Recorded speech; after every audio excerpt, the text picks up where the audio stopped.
So you guys have seen me garden in the super hot heat, and you know that I use shade cloth, but how do I keep my beautiful tomato plants alive when there's a frost?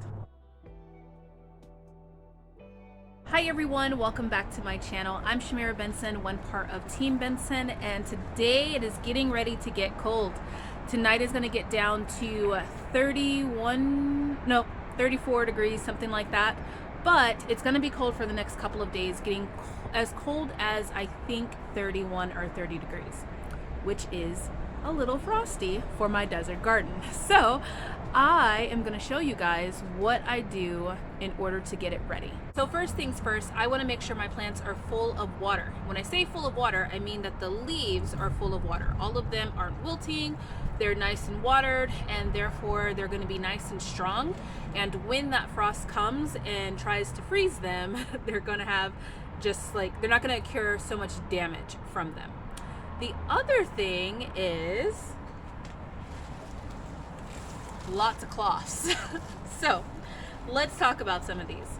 This one is a AG fabric, one that I like the most, but this one sells out quickly.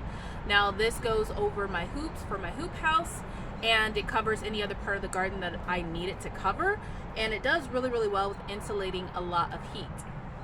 The next one is going to be just an old blanket. It's an old blanket that we have that we don't use, and I've used it for the garden. It's a lot thicker, so some of my plants that might need a little bit more heat, I put this over them. We also have an old tablecloth, same difference, a little bit thicker, so I can put this over some of my plants that might need a little bit more tender loving care. And the last thing is going to be a plastic tarp. Plastic works perfect. It keeps any type of moisture or coldness off of things, and it keeps things well insulated. The nice part is that you can use any of these things, guys. Bed sheets, plastic, whatever you need, you can use any of these things, and it helps. Now, the other thing that really helps insulate my garden is this brick wall right here.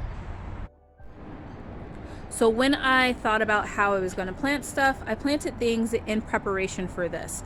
I knew that the tomato and these peppers would need a little bit more heat in that eggplant, so they go closer to the brick wall, which is going to hold some heat, versus being out in the open like my potato bed here. The other thing is just getting it in early enough. This is going to have an easier time surviving with a little bit of a frost and a little bit of a damage to it than it would if it was a brand new baby start. It has a lot more bushiness and greatness to it, to where it can withstand a lot of, I don't know, climate changes issues with it.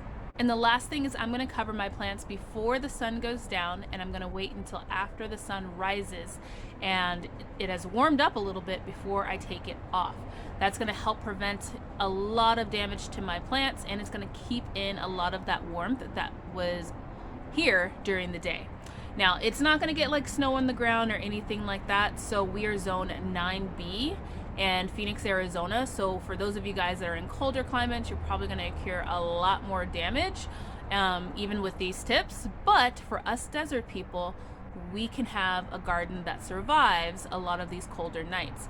Now, it's probably only going to happen for like a week in January, maybe a week in February, so most of it's smooth sailing. But for those cold nights, don't forget to water your plants, cover your plants, and yeah, that's it. I hope this video was helpful for you guys. I hope that you are growing your gardens, and if not, I hope that you are planning your spring garden. But until next time, grow yourselves a garden, because even a small space can provide you with tons of food. Bye guys.